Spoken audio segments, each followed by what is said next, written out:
চিনলেন না বাপ,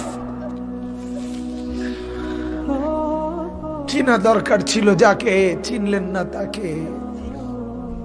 হায় যুবক, বন্ধুকে চিনলা না, দুশ্মনকেই বন্ধু বানাইলা, দুশ্মনকেই বন্ধু বানাইলা। আপন বন্ধু যিনি তাকে চিনলা না, দুশ্মনকেই গ্রহণ করলা। চেহারায়, সুরতে, চলনে বলনে, আচারে উচ্চারণে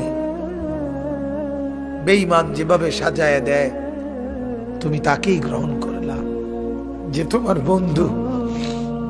কি কথা একটা নবী কেমনে বললেন! আরে আরো শুনেন মিয়া, হাদিসে আছে আল্লাহ তাআলা জিবরাইল ফেরেশতাদেরকে পাঠাবেন, আমার বন্ধুকে কবর থেকে প্রথম হাসরের ময়দানের জন্য তোলো। তখন জিবরাইল আলাইহিস সালাম, মিকাইল, ইসরাফিল, আজরাইল, 4 ফেরেশতা মদিনার রওজায় নবীর কবরের সামনে আসবে। আর ফেরেশতার একজন আরেকজনকে বলবে, তুমি ডাকো নবীকে। সবাই বলবে না।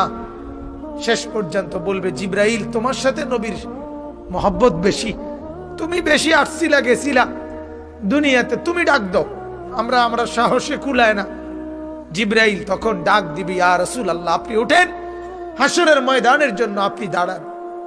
আল্লাহর কসম বাপ কসম, হাদিসে আছে নবীজি সাল্লাল্লাহু আলাইহি সাল্লাম বলেন, আমার উম্মত আমি নবী তখন এই কবর থেকে উঠেই কপালের বালু মুছতে মুছতে আল্লাহর নবী বলবেন, জিবরাইল আমার উম্মত কোথায়, আমাকে নেওয়ার জন্য আসে নাই নাকি তারা জাহান্নামে চলে গেছে? জিবরাইল তখন চোখের পানি ফেলে বলবেন, না ইয়া রাসূলুল্লাহ, এখনো কেউ কবর থেকে উঠে নাই, কাউকে আল্লাহ এখনো উঠায় নাই, আপনি উঠলে এরপরে সবাই উঠবে। উঠেই নবী বলছে, হায় আমার উম্মত কই, আমার উম্মত আমারে নিতে আসলো না। ওই যে এয়ারপোর্টে আমরা মাদ্রাসায় দেখি, এই ভুক্তভোগী আমরা মাদ্রাসার ছোট ছোট ছেলে পড়ে যে আমার মাদ্রাসায়, প্রায় মায়েরা বাচ্চাদের মা ছুটি নিতে আসে, তার বাবা বিদেশ থেকে আইবো, এয়ারপোর্টে নিতে কইছে। ছেলেটারে কি করতে কইছে, এটা যখন বলে মহিলারা কাইন্দা দেয় যে ওটার আবদার বাচ্চার বাপের, যেমন ছুটি লইয়া, অত সেটা তো একটা আবেগ ছাড়া আর কিছু না, কারণ বাড়িতে আসলেই তো দেখবি, কিন্তু এটাও তো একটা আবেগ। বাবা যখন এয়ারপোর্টে নামে তো নিজের সন্তানটাকে কি করতে চায়, দেখতে চায়। তো নিশ্চয়ই বিবিকে তো বলবে, হায় হায় আমার ছেলেটাকে আনলা না, ওয়া আসে নাই।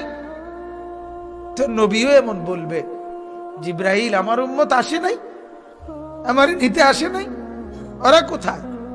তো জিবরাইল বলবে, ইয়া রাসূলুল্লাহ উঠে নাই ওরা এখনো, আপনি উঠলে এরপর আল্লাহ সবাইকে উঠাবে। অতএব বাজান, আমি অনুরোধ করছি, জীবন বদলান, জীবন সুন্দর করেন, চেহারা সুন্দর করেন, আখলাক সুন্দর করেন, প্রত্যেকেই ফিকির করেন। কষ্ট করে যারা বাবা বসছেন, জওয়ান ভাইয়া তোমাদেরকে আবারও বলি, বাজান তোমার জীবন তুমি সুন্দর করো। বন্ধু চেনো, বন্ধু চেনো, বন্ধু তোমার রসূল, বন্ধু তোমার রসূল, বন্ধু চেনো। সাহাবায়ে কেরাম বন্ধু, উলামায়ে কেরাম বন্ধু, আউলিয়ায়ে কেরাম বন্ধু, বন্ধু চেনো বাপ। দুশ্মনকে বন্ধু ভেবো না, বন্ধুকে ফেলে দিও না, ফেলে দিও না।